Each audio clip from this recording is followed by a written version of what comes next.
natarajia ujio wangu mnaojua. Sitarajii kwamba nitapata mawazo yenu hasi.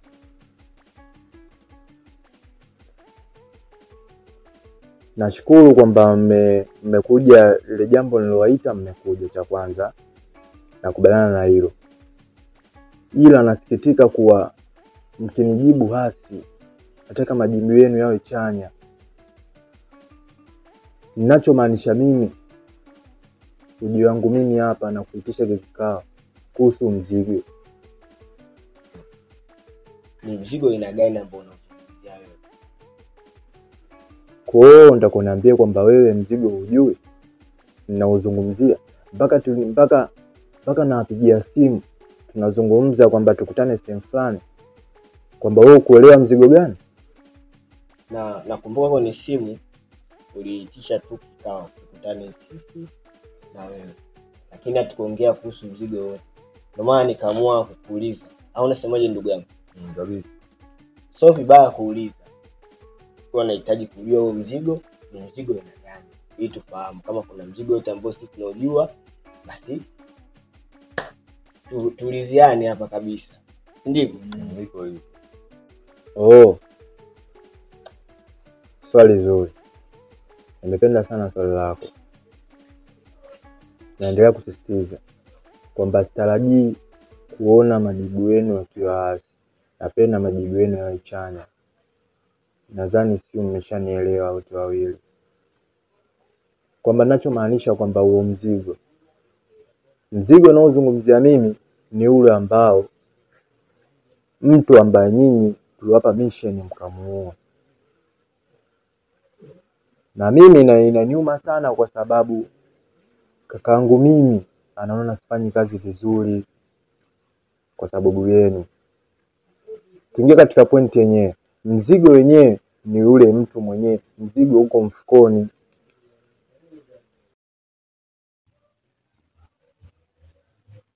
Bwana, sisi tulimsearch mfukoni na tulimwangalia juu kwa juu, lakini hatujakuta chochote. Huo mzigo ni mzigo aina gani kwamba mfukoni unakaa? Yule mtu ambaye tuliwapa mission, si ndio? Hasa alikuwa na mzigo ambao ndio kitu cha muhimu sana ambacho kinahitajika kiko mfukoni mwake kuliko hata yeye. Halafu nayo utalitokea kutokana na baba zako wewe. Aleta mapepe. Alishindwa kwenda na miadi tulivyoidiana kwamba tukutane mida saa fulani ili tukamilishe kila kitu. Sasa yeye kutokea na sisi tulitupa kutokana na mazingira yetu sisi. Inaweza akawa tofauti na tulivyopanga. Je, tungebaki nao ndugu yangu na mimi tungeisha sisi. Tuliamua kutupa, ila hatujui kama kuna mzigo mwingine ambaye aliweka, kwa sababu ni mtu ambaye hakuwa sahihi kukamatwa. Ndio majibu ambayo mimi sikuwa siyahitaji. Toka mwanzoni nawaambia kwamba nahitaji mawazo yenu yawe chanya. Kwa hiyo unaponiambia kwamba ulimsearch afu ulimkosa, mtajitafutia matatizo wenyewe. Cha kwanza nimekutuma wewe. Nikimuuliza ndugu yangu kwa nini yeye mwenyewe kutokea, ni mfano mzuri kwamba yeye mwenyewe amezingua. Kwa hiyo sisi kama tulivyokuambia, hatuna mjadala wote. Kama kuna kosa ambalo tutakuwa tumelifanya sisi, basi tunaomba radhi. Ila sisi mzigo hatuwezi kurudia, na location ishakupa. Wala Muhimbili, ukiingia polini pale kabla hujafika ndani zaidi. Huo ndo msaada kwa mimi na mwenzangu. Hatuna msaada wote zaidi ya huo. Kabisa sababu tuwezi kaenda tena tukahatarisha maisha yetu.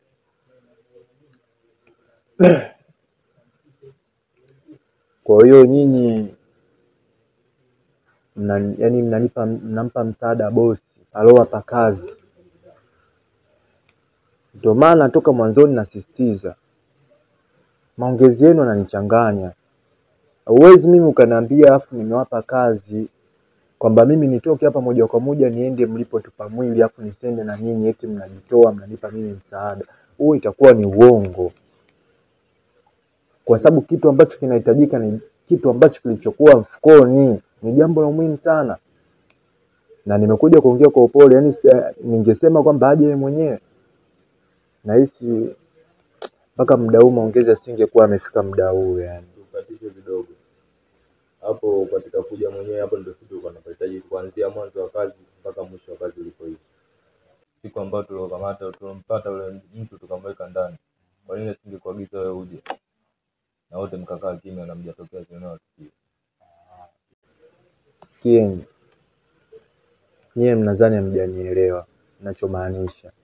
Ipo hivi, kakaangu mimi anachokiongea na ukiniona mimi naongea sasa na kakaangu, ninachomaanisha ukimwona makamu wa rais akiwa anaongea sasa na rais anaongea hivi, si umenielewa? Kwa hiyo unapokuwa unasema si nini, unanichanganya. Ninavyoongea hapa wewe chukulia anaongea kakaangu, kwa sababu anachokiongea mimi ndio kitu ambacho kinahitajika kule. Yaani sasa ndio maana nimekutolea mfano wa makamu wa rais uelewe. Anachokiongea makamu ni sasa kaongea rais. Sasa huko unapoenda unaenda kwenye mafua ama vitu. Kitu cha location kwamba ni mzigo kwa sehemu gani. Sasa tunahitaji zaidi kujiingiza katika kesi ambazo tushajitoa. Kwa hiyo tunakuhusii ndugu, hatuwezi tukaenda huko na wewe kwa sababu alishakosea mwanzo, haiwezi kurekebishwa. Hivyo sawa, ila uzuri nimenipa location, ila tambueni kwamba hamwezi mkampa bosi kazi alowapa kazi, mnakuwa mmejichanganya na mnajiingizia kwenye matatizo. Sasa au mnatarajia kwamba familia zenu zilie kwa ajili yenu? Mnataka mjiingize pia na nyie kwenye matatizo? Kwa sababu sioni ushirikiano wenu kwangu, mnanikataa. Sitaki niongee sana, ila ni hayo tu.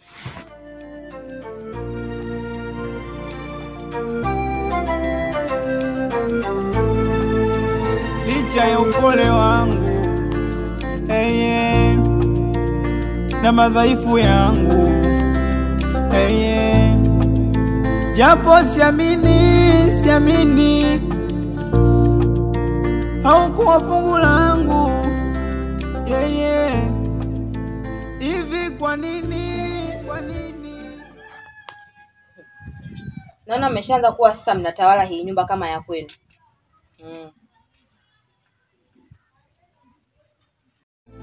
Sio kwamba nalaumu, pengine ni shida zangu. Na leo utaula wachuya unywe chai humu ndani. Ukaniacha mwenzangu, sio kwamba nalaumu, pengine ni shida zangu. Wifi yangu huyo. Karibu.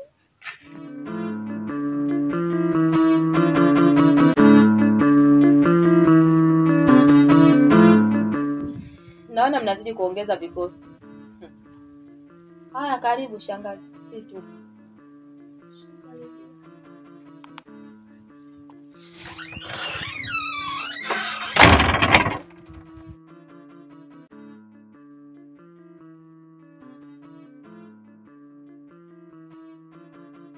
Karibu. Wifi, kwani hapa kuna nini kinachoendelea? Wifi yangu acha tu. Lakini mradi umefika. Nashukuru.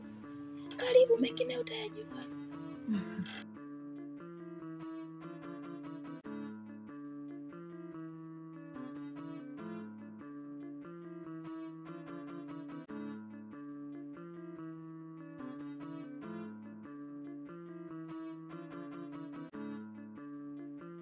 Bana mwanangu, ile siku ya siri kwa siku gani ile juzi tu mpaka nimetoka kununua dagaa ile siku ile. Ile Jumatano. Sasa mwanangu napita ile mitaa kati pale. Unajua nikakutana na dogo mgeni yule. Nani Shabani sijui nani anamuita apiga ndege. Yule anopenda kutembea na manati ndio utamkuta. Yule. Wako jizikati sikanipiga na manati. Ile siku baka anatoka kule ile kununua dagaa tule ugali. Nimepishana naye kanipiga manati mwanangu. Nikasema sio unyonge mwanangu. Nikamkimbiza. Nimemkimbiza mwanangu, nimemkimbiza hadi kule chini. Yaani mwanangu nimemkimbiza. Dakika mwisho kanipotea. Sima baridi. Yake si anakaaga pale. Nikamfuata. Sister nikamuelekeza, anaenda kunitangazia mbuyo si nini. Kama unaweza simpigane. Mkajengeane si mgagane majengo ya serikali. Wengine sijaende wapi. Nimekutana naye sasa. Nimemkanyaga. Mpaka sister yake kaja kugolomelezea. Ilichotokea sister yake sikatokea. Anipiga kibao nikasema hizi dharau mwanangu. Hizi dharau mwanangu. Baba pigwa kibao na mnada. Sio mangu sasa. Kwa hata mimi pigwa kibao na dada, napigwa na dada. Ndio ngaje kukuta wewe. Sima sasa mwanangu tunafanyaje sasa? Tunafanyaje nini sasa kwa kupiga madawa, tukapika ugali. Mazingira mchana tunafanyaje sasa? Mchana unga ndani hamna. Mboga pale kanonda pale kwa mama nilia. Tule ugali kama siku ile nilipopigwa manati nao kapigwa njiani. Baida ukatafute kuni basi mimi kanunue hizo dagaa. Katafute kuni mkaa hamna. Nikija bado tunagombana. Baridi kama unaweza. Nenda ukapigwe vizuri na manati. Acha ndo mbaya. Hivi hapa niko wapi? Na nyie ni akina nani? Usijali. Upo katika mikono salama. Maana sisi tulikokota katika mazingira ya ajabu sana. Na katika mazingira hayo kuna watu walikuwa wanakutupa. Na ulikuwa ujifahamu kabisa. Walikuwa wananitupa? Kwa nini nimefanyaje mpaka wananitupa? Hata sasa tufahamu. Tukutana kutupa, sasa kusaidia mpaka unapoona tupo hapa. Kwani ilikuwaje mpaka ikatokea hivi?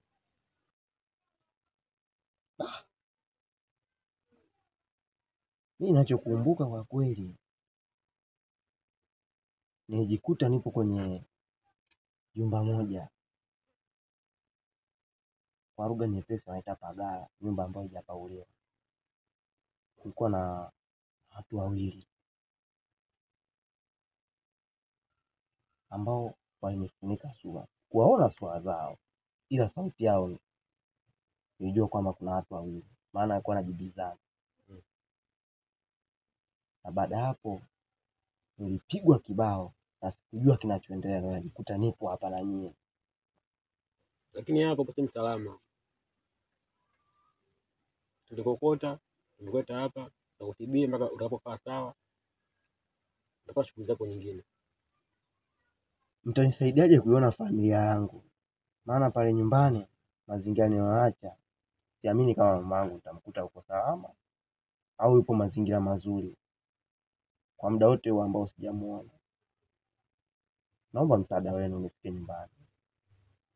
Kuhusu kumuona mama yako wala usiwaze. Hapo umefika katika mikono salama na unatakiwa kwanza upumzike. Afya yako ikiwa vizuri unaweza ukaenda. Nipumzike tena? Ungesubiri mpaka afya yako ikae vizuri. Nikuhusu uondoke. Basi naomba msaada wenu. Mtafute hata mawasiliano, nimpigie mama nijue uko kwenye hali gani. Kwa maana nisipomuona mamangu nakuwa sina imani kabisa. Na penye hapa sina imani kabisa. Pale afya yako itakapokaa vizuri ndio kaka kwa mzazi wako. Lakini kwa sasa unatakiwa utulie mpaka pale utakapopona.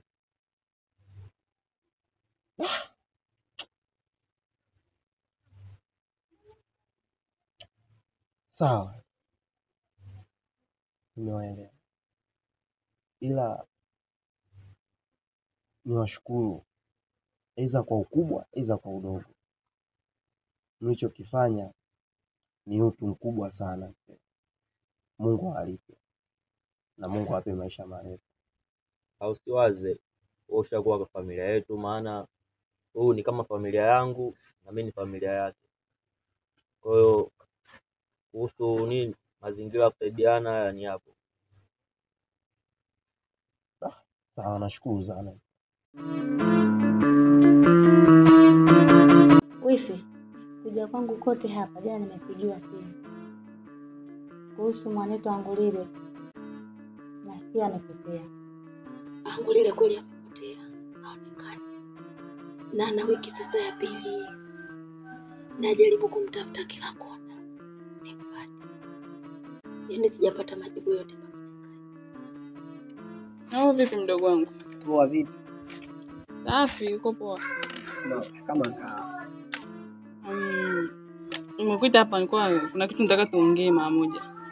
Kitu gani? Wewe unaonaje nikakutafutia kikazi chochote kitu yani ukawa unajiingizia mwenyewe? Sawa dada, mimi nimekuelewa, chochote unachosema mimi nitafanya. Na hakuna shida, mimi wewe ndo dada yangu, ndio za mjini na lazima nikusikilize. Chochote unachoniambia lazima nifanye. Na mke wake anasemaje? Yaani kuhusu mke wake, unajua ajishughulishi. Kwanza hana habari. Hajawahi kuamka asubuhi kusema mama tunafanyaje mume wangu aonekane. Hana. Yaani hana habari yoyote, ni mtu wa kukaa na relax. Hajui chochote. Hata ukisubutu kumwambia, mwenzangu tunafanyaje? Anakuambia yule ni mtu mzima. Namtafuta mtu mzima. Angekuwa mtoto kweli.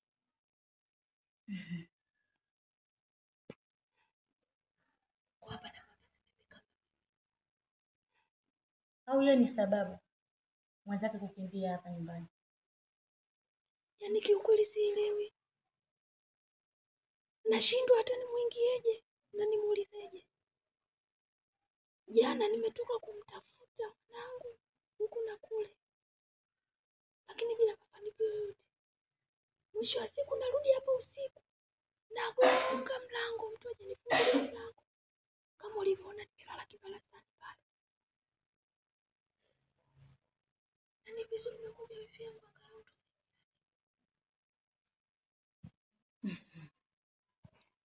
Sawa wifi yangu, tuyaache haya kwanza, tumtafute Angulile.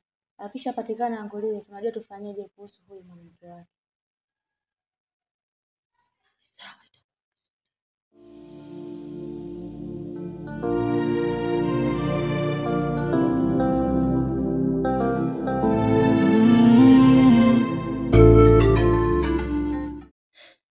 Wifi yangu kama unavyoona, maisha yake ndio hivyo hivyo. Yaani ameshindwa tu kumtilia sumu Mungu tukasema. Lakini ingekuwa sio Mungu, saizi wangeshantilia hata sumu. Na bado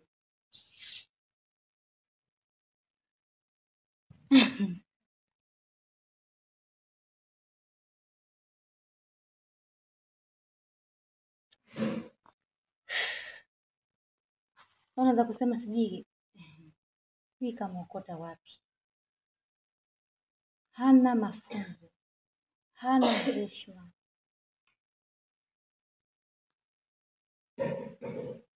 Usitaki kuumiza akili kwa sasa hivi, tumtafute Angulile kwanza. Angulile akishapatikana itafahamika. Mimi nipo hapa mpaka Angulile apatikane.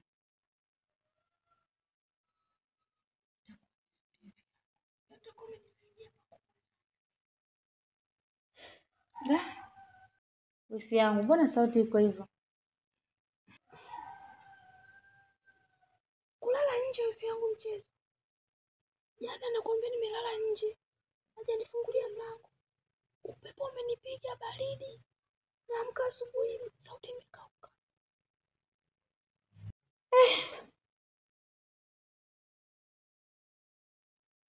Jua makubwa.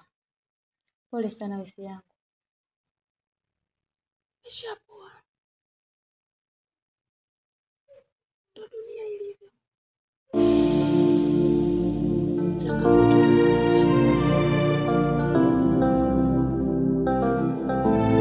Unajua siku zote tukiwa na ushirikiano hata maisha yatakuwa mepesi humu ndani. Yeah. Sasa kuna kazi nimepata huko mjini. Nilikuwa nataka uifanye. Sijui utaweza au uko tayari? Lakini huyo muomba kazi mpaka mimi naenda kufanya kazi. Unamjua anapokaa au unamjua ndugu yake au unamfahamu vipi? Huyo ni mama rafiki yangu, kwa hiyo hana tatizo yote wala hana changamoto yoyote. Ni mtu mwenye yuko peace, anajitambua, ana utu, anaelewa nini anafanya. Sawa. Maana sisi kwa kijijini tumezoea asubuhi unaamka unaenda kulima shambani, unaenda kulima magimbi, unaenda kupalilia miogo, mananasi, mahindi, ukirudi kupika magimbi, miogo, maana kuchemsha, kuchoma. Usiwaze mdogo wangu, ni mdogo wangu, kwa hiyo lazima nikusaidie. Si unajua tena kwa maisha ni kusaidiana. Na humu ndani kama mnavyojua, leo naumwa, kesho wewe ni mzima. Kwa hiyo unakuta kuna siku mimi naumwa, kwa hiyo inabidi tusaidiane. Kama hivi nilivyokusaidia wewe, kuna siku na mimi nitatingwa, utanisaidia. Dadangu mimi nakupendaga. Ule wali wako unapiga na maziwa sijui na nini na mayai umechanganya. Mtamu. Naomba tena hata leo ungenipikia. Yaani maumisi kinoma. Au kijijini kule umetoa mahindi, miogo ya kuchemsha magimbi. Kwa hiyo ule wali unaonipikia ile siku nimefurahi kinoma. Hamna bana, usianze. Kwa nini nitakupikia? Unataka wali na nini? Wali nyama, maharage? Mimi nataka ule wali uliochanganya na maziwa. Sio umechanganya na maziwa, sio mayai. Wali mtamu kinoma. Na nyama za kuchoma, juisi. Na jinsi hatujai kula juisi. Mimi mjini huko ndo maisha yanabadilisha mpaka sasa hivi. Angalia, hivi smart angalia. Mnakwambia wangu siwazi.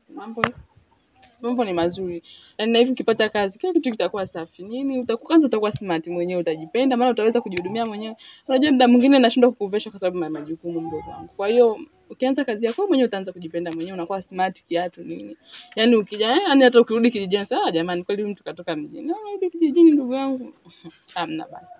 Sawa, mimi nakuelewa dadangu. Alafu cha kwanza, kwa mfano nikipata kazi, naomba mama nimtumie hela alikopata shida na 10,000 tu. Hiyo tu basi.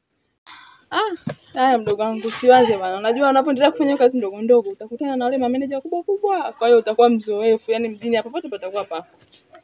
Kwa hiyo hata usiwaze, sio na hofu kabisa. Dada nimekuelewa. Dadangu, lazima chochote niambia. Lazima najua kama unanipeleka sehemu sahihi. Naweza nikaita mafanikio mazuri na familia yetu. Basi tuendelee na shughuli zako. Mimi yangu alikuwa ni yangu tu ndugu yangu.